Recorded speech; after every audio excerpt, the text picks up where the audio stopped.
Anda telah mengunduh podcast yang dipaparkan oleh Pendeta Dr. Erastus Sabdono ini dari truth.id/voice. Selamat mendengarkan podcast ini. Shalom, saudaraku sekalian. Salam sejahtera dalam kasih Tuhan kita Yesus Kristus. Kebenaran hari ini 17 Juli berjudul Menetapkan Hati untuk Mengasihi. Semakin seseorang serius dengan Allah, keseriusan tersebut ditandai dengan kesediaan mengasihi Allah dengan segenap hati, jiwa, akal budi, dan kekuatan.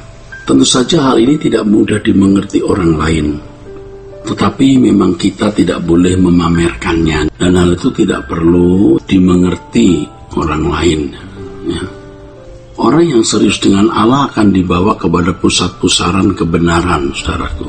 Ya. Semakin hari semakin cepat, seperti suatu benda berada di pusat pusaran atau epicentrum sebuah gerak air yang berputar, semakin ke tengah semakin cepat berputar. Hal ini akan ditandai dengan keadaan seseorang yang mengasihi Allah lebih benar.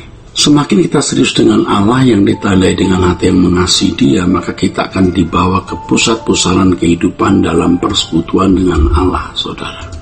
Ini berarti kita semakin memperoleh banyak pengalaman dengan Allah. Dengan demikian kita dapat semakin mengerti kehendaknya untuk kita lakukan.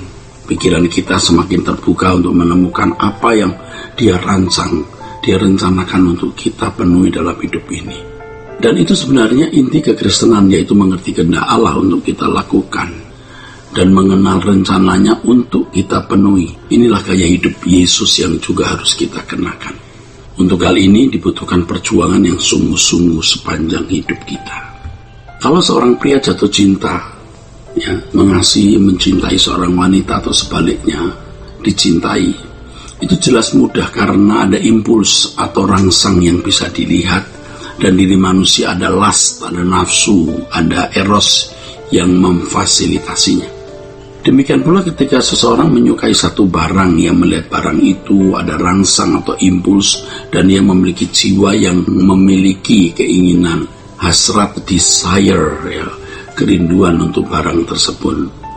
Skema hidup seperti ini mudah terjadi atau berlangsung, ya.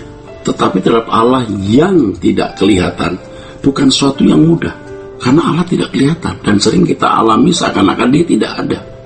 Dan jiwa manusia sudah terlanjur ada banyak keinginan-keinginan terhadap banyak hal, ya, bukan keinginan mencari Allah. Nah, ini masalahnya. Jiwa manusia sudah terlanjur ada keinginan-keinginan kepada banyak objek gitu, dan tidak ada keinginan untuk mencari Allah. Ketika kita bersungguh melangkah mencari Allah, sering kita alami seakan-akan Dia tidak menanggapi seperti yang kita harapkan. Kita bisa merasa orang-orang yang mencari Tuhan dengan sungguh-sungguh dan orang yang tidak mencari Tuhan seakan-akan kelihatannya sama. Kita bisa merasa begitu. Tetapi Allah yang mulia dan agung, layak dan patut kita perlakukan dengan hormat, yaitu tidak menuntut respon atau reaksi Dia dalam bentuk apapun. Kita tetap percaya saja dan sungguh-sungguh mencari Dia.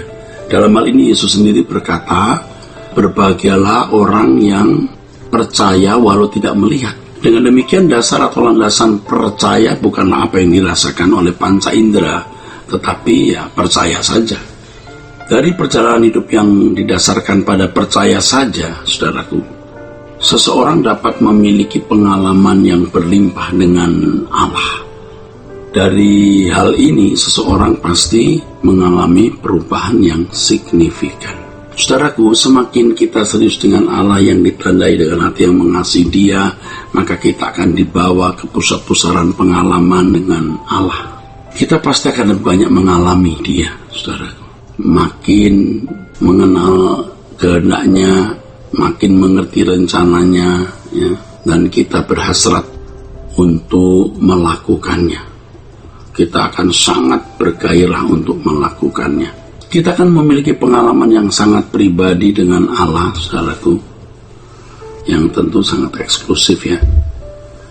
Allah yang seakan-akan tidak ada, kemudian menjadi nyata dan hidup begitu real, saudaraku. Di level ini seseorang bisa menghayati kehadiran Allah. yang semakin hari semakin kuat, tentu secara bertahap, sehingga seseorang bisa merasakan apa yang dimaksud hidup di hadirat Allah. Pengalaman hidup seperti ini tidak bisa dibahasakan dengan lengkap. Hal ini harus dialami secara pribadi dengan konkret. Dalam hal ini Allah menjadi jelas bukan karena menalar dia dengan rasio, tetapi mengalami dia secara real. Ketika kita hidup di hadirat Allah sepanjang waktu, maka bertumbuhlah secara bertahap pula kegentaran akan Allah di dalam jiwa, dan akhirnya semakin mencengkeram kita. Hal ini mendorong kita untuk hidup tidak bercacat dan tidak bercela. Kita akan bisa mencium keagungan, keharuman, kesucian Allah di dalam jiwa kita. Di sini kita makin mengerti dan mempercayai bahwa kesucian itu adalah sebuah keniscayaan. Hidup tidak bercacat dan tidak bercela itu sesuatu yang bisa terjadi atau berlangsung dalam hidup kita. Sistematika teologi tidak akan dapat merumuskannya sebab harus dialami secara langsung, bukan hanya dinalar. Memulai hidup dalam keseriusan berurusan dengan Allah yang ditandai dengan hati yang mengasihi Dia merupakan pilihan. Artinya kita harus menetapkan hati kita dengan bulat. Penetapan hati tersebut juga harus dibaharui setiap saat. Kita sendiri yang harus menggores hati kita untuk mencintai Dia dengan segenap hidup tanpa batas. Pengalaman masa lalu, yaitu kegagalan-kegagalan kita untuk mengasihi Dia, tidak boleh memenjara kita pada ruangan mental block, seakan-akan kita tidak akan dapat mengasihi Dia dengan segenap hati, jiwa, kalbu, dan kekuatan. Kita bisa melakukan kalau kita mau, artinya kita bisa melakukan kehendak Allah kalau kita mau. Roh Kudus pasti menolong kita untuk mewujudkan cinta kita kepada Allah secara benar sesuai dengan yang Dia ingini. Inilah kehidupan normal di mata Allah yang harus dialami setiap orang percaya. Inilah kehidupan normal ya, yang harus dialami setiap orang percaya. Kehidupan normal di mata Allah yang harus semua kita alami. Kiranya kebenaran ini memberkati kita sekalian. Sola Gracia. Untuk berlangganan renungan harian dalam bentuk cetak, silakan hubungi Truth Literatur di nomor telepon 0878 7870 7000. Untuk mendapatkan CD khotbah, MP3 renungan Truth, dan CD album lagu produksi Sola Gracia, Anda dapat menghubungi di hari dan jam kerja di nomor telepon 021 638 60953. Tuhan Yesus memberkati. Sola Gracia.